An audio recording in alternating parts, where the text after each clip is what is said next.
Su canal, Juan de Jesús Sánchez, presenta en El Impulso el Evangelio de Jesucristo, palabra poderosa y eficaz, su historia, la doctrina y el contexto teológico. Prepárese y escuche.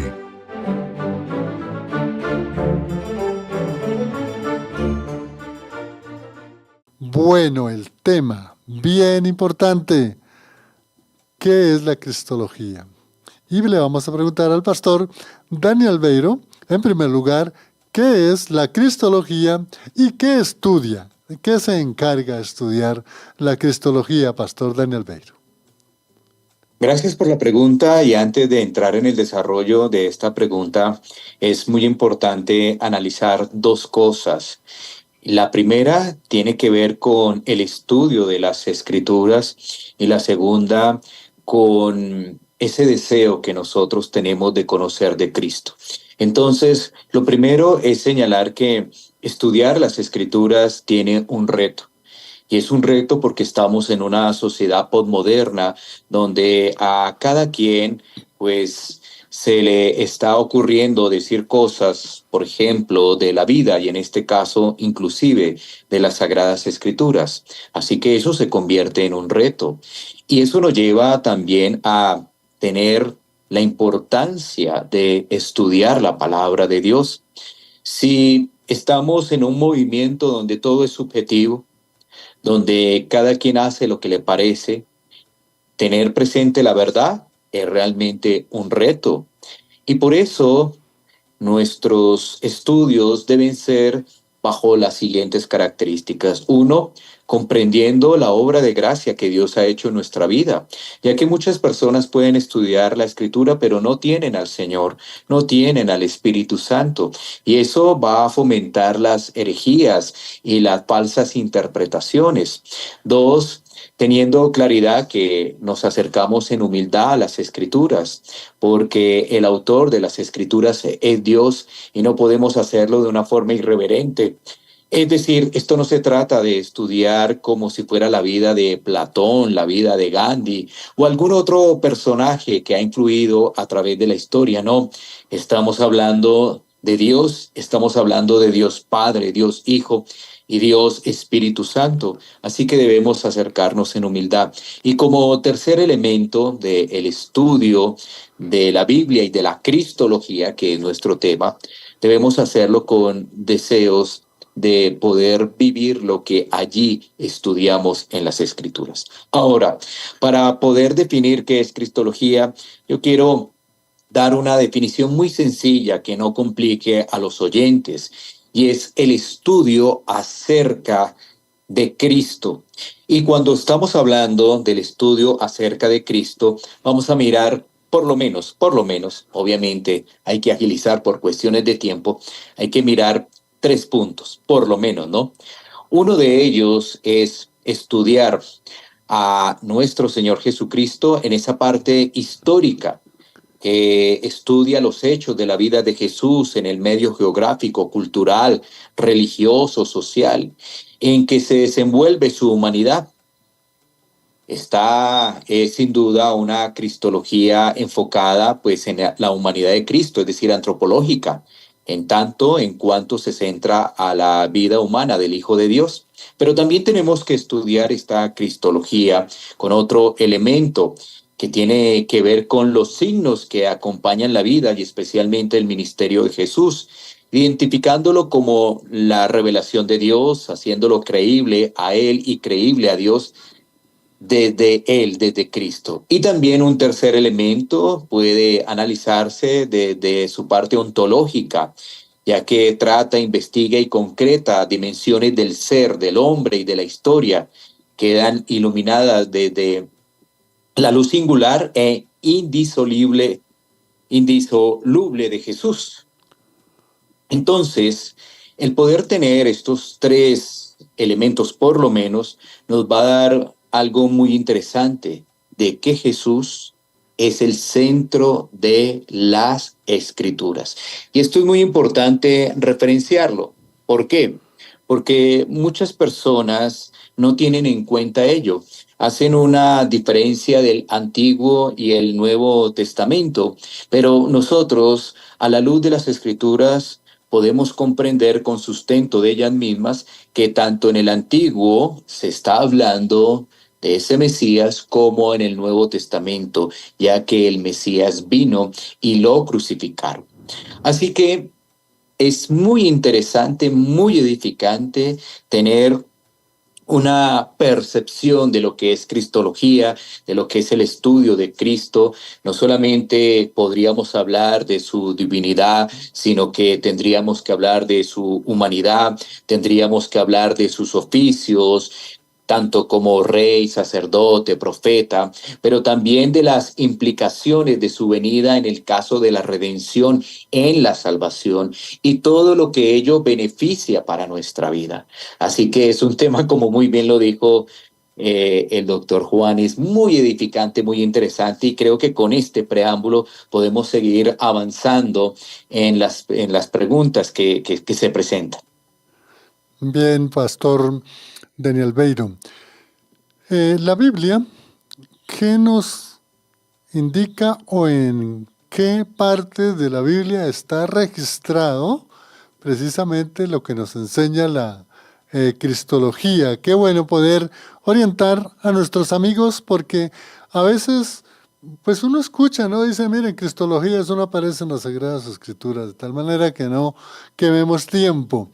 Pero es un concepto que, si bien es cierto, no aparece cristología, sí aparece las formas en que nosotros debemos conocer los planes de Dios y conocer Cristo, por qué se hace hombre y por qué murió y por qué resucitó y por qué está a la diestra del Padre y por qué va a venir. Qué bueno saber, pastor, qué nos dice la Biblia sobre el estudio de Cristo, la cristología. Bueno, para poder generar una intención saludable en los oyentes de buscar más en las escrituras, yo comienzo con lo siguiente. Los nombres que nosotros vamos a encontrar de Cristo.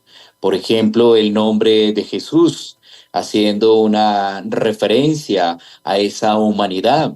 El nombre de Cristo, que hace referencia al Mesías, a el ungido. El nombre de el Hijo del Hombre, porque así también se presenta, o el nombre del Hijo de Dios, o el nombre del Señor, el Curios que nos menciona allí en el griego. Esto debería provocarnos en nosotros un estudio de las Escrituras, por ejemplo, con algunos pasajes en particular.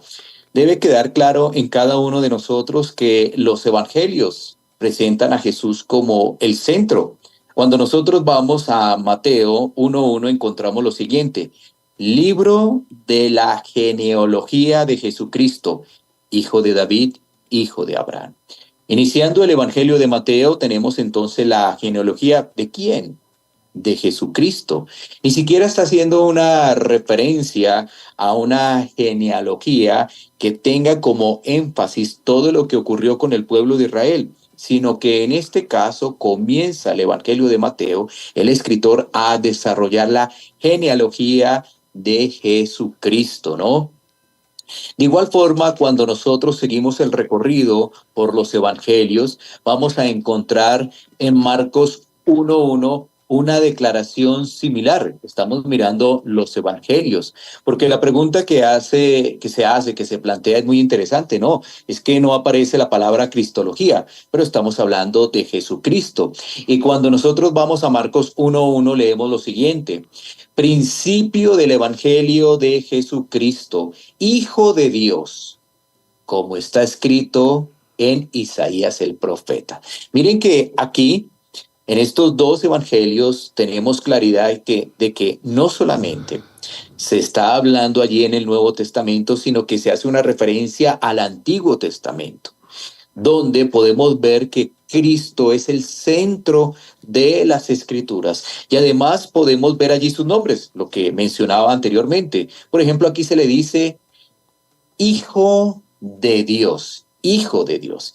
Y si nosotros seguimos avanzando, pues teniendo este mismo recorrido, y si miramos rápidamente el Evangelio de Lucas, para ir en ese orden, podemos ir a Lucas 1:1:5 así rápidamente. Lucas 1:1-5, donde la escritura nos dice lo siguiente, hasta el 4 mejor, dice, puesto que ya muchos han tratado de poner en orden la historia de las cosas que entre nosotros han sido ciertísimas, tal como nos lo enseñaron los que desde el principio lo vieron con sus ojos y fueron ministros de la palabra, me ha parecido también a mí, después de haber investigado con diligencia todas las cosas desde su origen, escribírtelas por orden, oh excelentísimo Teófilo, para que conozcas bien la verdad de las cosas en las cuales han sido instruidos. Y entonces, ¿qué vamos a tener allí? En el desarrollo, con esta introducción en el Evangelio de Lucas, vamos a tener básicamente de que hay un anuncio del nacimiento de Juan el Bautista, pero Juan el Bautista precede a nuestro Señor Jesucristo. Y el objetivo de poder testificar todo ello era que se pudiera decir al pueblo en ese momento de que estaba llegando el Mesías. Y esta declaración también de seguir hablando de que Cristo es el centro y de que la Biblia nos está soportando con textos lo que estamos afirmando, la podemos seguir teniendo en Juan 1:1-5. En el principio era el verbo y el verbo era con Dios y el verbo era Dios. Este era en el principio con Dios. Todas las cosas por él fueron hechas. Y sin él nada de lo que ha sido hecho fue hecho. En él estaba la vida, y la vida era la luz de los hombres. La luz en las tinieblas resplandece, y las tinieblas no prevalecieron contra ella. ¿Qué vemos también acá? Es una declaración que es de impacto, porque no solamente se está hablando de un Jesús común y corriente. No, se nos está hablando de ese verbo encarnado, de esa segunda persona de la Trinidad encarnada.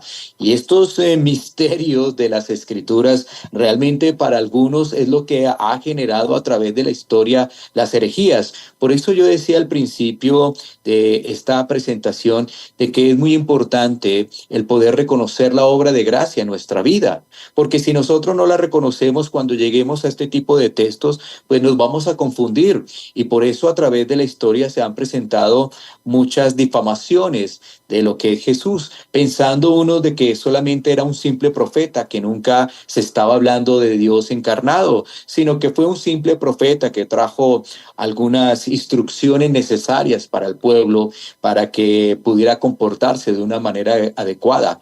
Eso realmente es invalidar toda la obra de Cristo. Otros inmediatamente pueden señalar como el gnosticismo, pueden decir lo siguiente, de que Jesús efectivamente estaba en un cuerpo completamente normal, pero cuando fue bautizado allí tuvo una presencia divina, pero cuando fue a llegar a el momento de ser capturado y de sufrir en la cruz, ya no estaba esa presencia divina. Miren todo esto que se genera por quizás no entender declaraciones como la que vemos en Juan, ¿no? Cuando se nos dice que en el principio era el verbo y el verbo era con Dios y el verbo era Dios. Claro, no es fácil, son los misterios que tienen las Escrituras, pero que en nosotros está el poder compartir y el poder enseñar precisamente la naturaleza de nuestro Señor Jesucristo, es decir, una naturaleza humana y una naturaleza divina,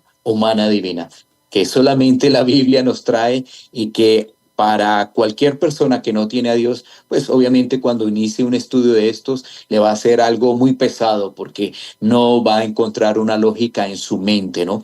Entonces, creo que con estos pasajes podemos dar respuesta a esa pregunta de qué dice la Biblia sobre la cristología, enfocándonos específicamente en ello. Pero uno adicional rápidamente, y es Primera de Pedro 1:10-12, Primera de Pedro 1:10-12. Entonces, con este pasaje podríamos ya concluir lo de la pregunta, donde la Escritura nos dice lo siguiente. Muy interesante lo que nos menciona.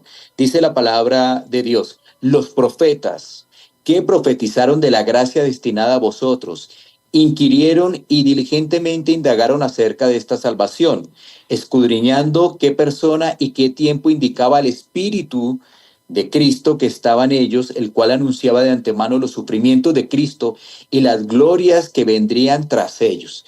¿Qué encontramos entonces nosotros en este pasaje de Pedro?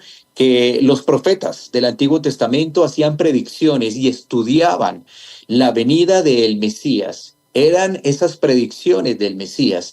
Decían que ese Mesías vendría y que ese Mesías sufriría. Ese cumplimiento lo tenemos en el Nuevo Testamento. Así que esto nos permite entonces poder tener una perspectiva de esta pregunta de qué dice la Biblia sobre la cristología. Bien, Pastor Daniel Beiro.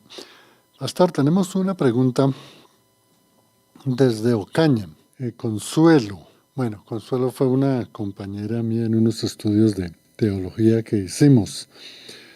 Si los atributos que se estudian en la teología propia, como la omnisciencia, la omnipotencia, la omnipresencia, son iguales en la naturaleza de Cristo. Es decir, si están en la naturaleza del Padre, están estos atributos, si están también en el Hijo Jesucristo. ¿Qué le contestamos a Consuelo allá en esa hermosa ciudad de Ocaña?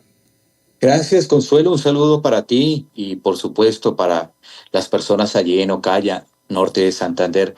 Una pregunta muy interesante porque de primera mano podría generar algunas confusiones cuando se habla de Jesucristo, se habla de su humanidad y divinidad.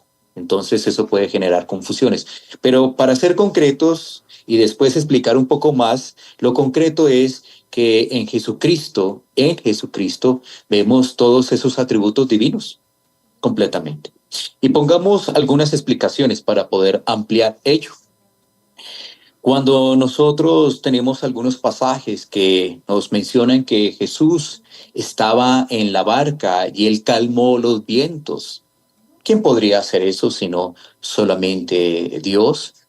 Es decir, Él conoce todas las cosas de antemano y sabe cómo funcionan y Él tiene el poder para neutralizar aún las mismas funciones de la naturaleza, ¿cierto? En el tema de las olas, ¿sí? Entonces, vemos que Jesucristo es completamente Dios, pero también vemos que es completamente humano. ¿Por qué? Referenciemos algunas cosas así rápidamente, teniendo en mente la humanidad de Cristo. Cristo tuvo hambre. ¿Cómo podemos identificar ello? Por ejemplo, cuando vamos al pasaje de la tentación, vamos a darnos cuenta que Jesús había estado sin comer, sin alimentarse, y viene allí el enemigo, el tentador, precisamente a decirle, bueno, aquí está, convierte estas rocas en pan, ¿cierto? Entonces, también vamos a identificar en las Escrituras que Jesús lloró. Eso es algo que hacemos nosotros. Nosotros nos da hambre y tenemos que comer. Nosotros también tenemos emociones y lloramos, ¿cierto? Entonces, con el pasaje, teniendo presente que Él calmó la tormenta, que Él calmó las olas, nos vamos a dar cuenta que en Él estaba operando precisamente esos atributos que menciona el oyente cuando se hace referencia a la teología propia, ¿no? Porque allí vamos a ver que en la teología propia, mirando a Dios, de que Dios es todopoderoso, de que Dios es soberano, de que Dios es inmutable, de que Dios todo lo conoce.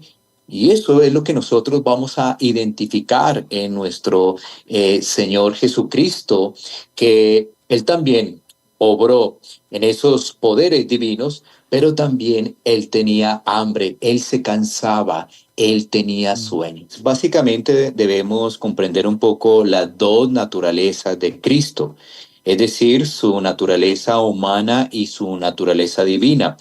Y a través de esa comprensión nosotros podemos ver textos de las Escrituras donde vemos esa naturaleza divina en nuestro Señor Jesucristo, en lo que Él hace, en sus milagros, la multiplicación de los panes y los peces, en que tiene control sobre la naturaleza, pero también vemos su humanidad porque Él tenía hambre, Él tuvo sueño, Él también lloró. Entonces, ahí está el punto, ¿no? El punto es que efectivamente, teniendo claridad y afirmando la pregunta que hizo nuestra oyente, en Cristo, porque Cristo es Dios encarnado, vemos cada uno de esos atributos y mencionábamos esos atributos como ese atributo de que Dios todo lo sabe, de que Él es inmutable, de que no solamente Él es inmutable y todo lo sabe, sino que es soberano, de que es sabio. Todos esos atributos que vemos en la teología propia, por supuesto, los vamos a ver en la divinidad de Cristo. Gracias, pastor. Excelente respuesta y gracias a la hermana Claudia en Ocaña. Pastor, lo que indicábamos, ¿no? Sí, el término cristología como tal, pues es una palabra compuesta, tal vez de dos raíces, donde Cristo es ungido y logía es estudio. Estudio sería del ungido, es decir, estudio de Cristo. Qué bueno que pudiéramos ilustrar a nuestros amigos en la audiencia qué textos en las Sagradas Escrituras, en la Biblia, hablan o podemos deducir que se está hablando de la cristología. Bueno, sí. Veremos algunos textos en particular. Vamos a ir al Evangelio de Juan, a Juan 4:34, y vamos a encontrar lo siguiente en Juan 4:34. Dice la Escritura en este pasaje: Jesús les dijo, mi comida es que haga la voluntad del que me envió y que acabe su obra. Es decir, nosotros podemos ver que Dios Padre escoge, Él eligió, predeterminó, designó a Dios Hijo para que fuera nuestro mediador. El Padre entonces no solo designa al Hijo, sino que también lo envía con una labor específica. Y esa labor específica tiene que ver con el mediador, para que todos aquellos que el Padre le ha dado en la eternidad, Él venga a rescatar, el Hijo venga a rescatar, venga a salvar. Así que este es un texto muy interesante, ¿no? Que nos dice que mi comida es que haga la voluntad del que me envió. ¿Quién lo envió? El Padre. Y que haga lo que el Padre le mandó hacer. Estamos hablando de ese acuerdo que hubo entre la Trinidad, que nos habla un poco de la predestinación y todo ello. Entonces, esto también nos permite mirar otro texto. Ahí, siguiente, Juan 5:36. La Escritura nos dice, mas yo tengo mayor testimonio que el de Juan, porque las obras que el Padre me dio para que cumpliese las mismas obras que yo hago, dan testimonio de mí, que el Padre me ha enviado. Nosotros lo que estamos viendo con estos dos textos es ampliando de que Cristo es, o Jesucristo, es tanto hombre como divino. Hombre en esa labor que se necesitaba para poder cumplir el plan de salvación. Cuando nosotros hablamos de la humanidad de Cristo y la necesidad de esa humanidad, tenemos que reseñar lo siguiente. El hombre pecó, ¿cierto? Entonces era necesario que el castigo lo recibiera el hombre. Además, la paga del castigo envolvía el sufrimiento del cuerpo y del alma, en tal forma que solo el hombre es capaz de sufrirlo. Era necesario que Cristo tomara la naturaleza humana, no únicamente con todas sus propiedades esenciales, sino también con todas las flaquezas a las que está propensa desde la caída, y que de esta manera, pues, Él cumpliera el propósito de salvar a los que el Padre había escogido. Así que cuando nosotros vemos la necesidad de su divinidad, pues dentro del plan de salvación, esto era absolutamente necesario, tener un mediador, también que fuera verdadero Dios.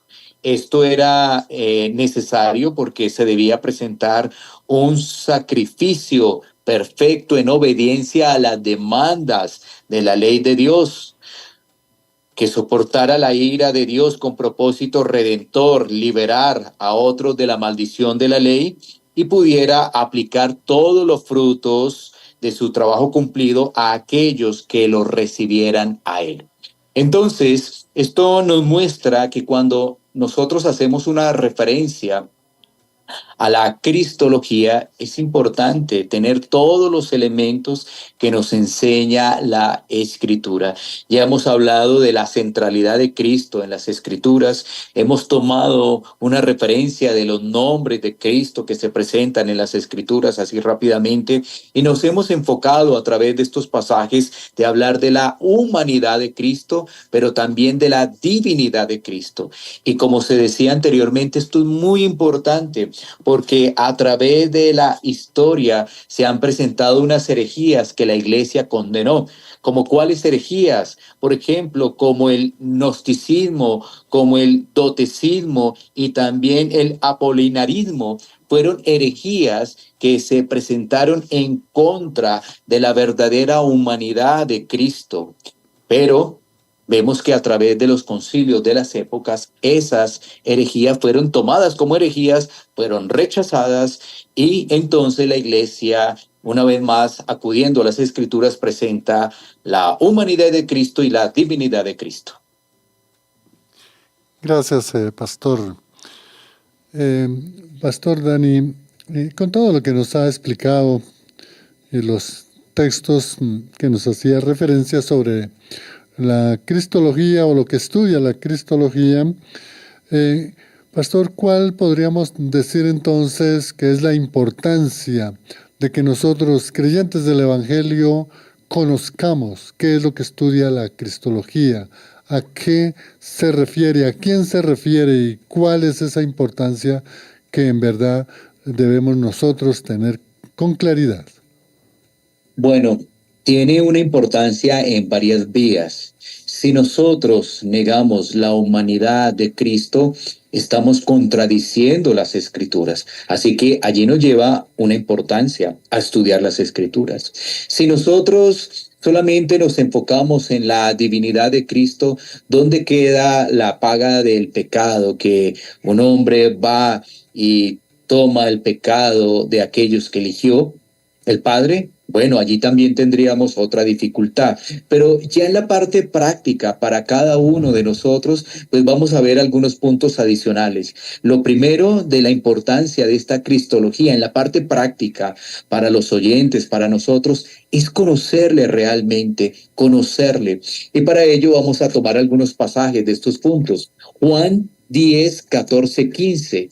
Juan 10, 14, 15 nos dice lo siguiente. La palabra: yo soy el buen pastor y conozco mis ovejas, y las mías me conocen, así como el Padre me conoce y yo conozco al Padre y pongo mi vida por las ovejas. Una persona que ha recibido la gracia de Dios tiene la intención en su interior de conocer realmente toda la obra de Cristo, desde el Antiguo Testamento hasta finalizar el Nuevo Testamento, es decir, desde Génesis hasta Apocalipsis. Tiene esa intención de conocerle. ¿Con qué fin realmente de conocerle? De amarle. Claro, Dios nos ha amado a nosotros primero y ahora nosotros podemos afirmar que le amamos, pero en la medida que nosotros le conocemos, vamos a amarle con esa gratitud, gratitud. ¿En qué sentido? Porque vamos comprendiendo el plan de salvación, vamos entendiendo todo lo que ocurrió en el Antiguo Testamento, las sombras que allí se daban, que estaban anunciando el que iba a venir, y que los profetas estudiaban, y que los profetas por la misma voz de Dios anunciaban al pueblo de uno que iba a venir. Cuando nosotros tenemos presente esta declaración del apóstol Juan en lo que acabamos de referenciar, es que si Él nos amó, nosotros nos vamos a interesar realmente por conocerle, por conocerle. No podríamos ser ligeros y solamente decir, sí, Yo sé que Cristo me salvó, porque me han enseñado que Cristo es mi Salvador. No, tendremos también nosotros que meditar en que no solamente es mi Salvador, sino también mi Señor. Otro pasaje que podemos presentar dentro de esta parte de la importancia de la cristología en lo práctico es en Efesios, el capítulo 3, versículos 17 y 19, donde la escritura nos dice lo siguiente. Efesios 3, 17 al 19 dice: para que habite Cristo por la fe en vuestros corazones, a fin de que, arraigados y cimentados en amor, seáis plenamente capaces de comprender con todos los santos cuál sea la anchura, la longitud, la profundidad y la altura, y de conocer el amor de Cristo, que excede a todo conocimiento, para que seáis llenos de toda la plenitud de Dios. Es que en medio de todo eso, ese conocimiento nos lleva al amor, el poder entender toda esa obra del plan trinitario, toda esa obra que está enfocada en el amor hacia los suyos, ¿cierto? Pero también tendríamos que decir que cuando nosotros le conocemos, cuando nosotros le amamos, vamos a desear parecernos más a Él, parecernos más a Él. Y esto nos lo recuerda Romanos 8, 29, 30. Romanos 8, 29, 30 nos dice lo siguiente, la escritura. Dice el versículo 29, porque a los que antes conoció, también los predestinó para que fuesen hechos conformes a la imagen de su Hijo, para que Él sea el primogénito entre muchos hermanos. Y el versículo 30, y a los que predestinó a estos también llamó, y a los que llamó a estos también justificó, y a los que justificó a estos también glorificó. Recordemos que el 29 nos decía que para que fuesen hechos conformes a la imagen de su Hijo. Así que esta importancia de la cristología no es solamente en el poder entender su humanidad, su divinidad, todo lo que se menciona en el Antiguo Testamento de Cristo, sino que eso nos lleve realmente a amarle y a parecernos más a Él. Amarle con un corazón lleno de gratitud. Un corazón lleno de gratitud estará a disposición de servirle a Él, entendiendo que estamos en un mundo caído y que hay dificultades y que nuestra naturaleza también hace referencia a que si nosotros nos damos, si nos pagan mal, pues no quisiéramos más seguir haciendo ese servicio. Pero en el Señor vamos a comprender que es un servicio desinteresado, es para la gloria de Dios. Gracias, Pastor Daniel Beiro. Tenemos una pregunta acá desde Duitama, Boyacá, Carmenza. Dice: gracias, Pastor, por la enseñanza. Siempre me ha gustado estudiar esas doctrinas. Dice que a veces son difíciles, pero que con las explicaciones va aprendiendo ella más. Y pregunta si, dice, si le pudiera ampliar más de esa unidad entre las dos naturalezas que tiene Cristo, de su divinidad y de su humanidad. Ella pregunta que si Cristo actuó de igual manera o simultáneamente con su divinidad y su humanidad, o hay actos que haya actuado por separado, como divino o como hombre. Pastor, ¿qué le decimos a Carmenza Duitama? Bueno, son preguntas muy interesantes. Por eso hablábamos de los misterios que tiene las Escrituras. Cuando nosotros hablamos de la Trinidad, encontramos allí un misterio, por supuesto. Cuando hablamos de la divinidad y la humanidad, es algo que no es fácil para nosotros entender. Pero hay muchos ejemplos que, por supuesto, nos pueden empezar a entregar luz y poco a poco vamos avanzando en ese entendimiento. Así que vayamos a las Escrituras para rápidamente dar respuesta a esa pregunta. Miremos dos pasajes nomás y muy rápidamente porque sé que el tiempo se está agotando. Juan 12, 27. Juan 12, 27 nos dice lo siguiente: ahora está turbada mi alma, ¿y qué diré? Padre, sálvame de esta hora. Mas para esto he llegado a esta hora. ¿Qué vemos aquí? Vemos obviamente la humanidad de Cristo cuando se presentan algunos inconvenientes, alguna prueba de marca mayor que iba a tener, pues por eso dice que su alma estaba turbada, ¿sí? Nosotros debemos entender que es Cristo humano y Cristo divino, y no podemos empezar a mirar, bueno, ¿en qué momento actuó de esta forma? ¿En qué momento? No, porque esa es la esencia nos está hablando de esas dos naturalezas. Y fijémonos que en este pasaje vemos su humanidad, pero si nosotros hiciéramos referencia, por ejemplo, al Salmo 49, 7, 10, tendremos lo siguiente. Salmo 49, 7, 10, donde la escritura nos dice, versículo 7 al 10, ninguno de ellos podrá en manera alguna redimir al hermano, ni dar a Dios su rescate, porque la redención de su vida es de gran precio y no se logrará jamás, para que vivan adelante para siempre y nunca vea corrupción. Y el versículo 10 dice, pues verá que aún los sabios mueren.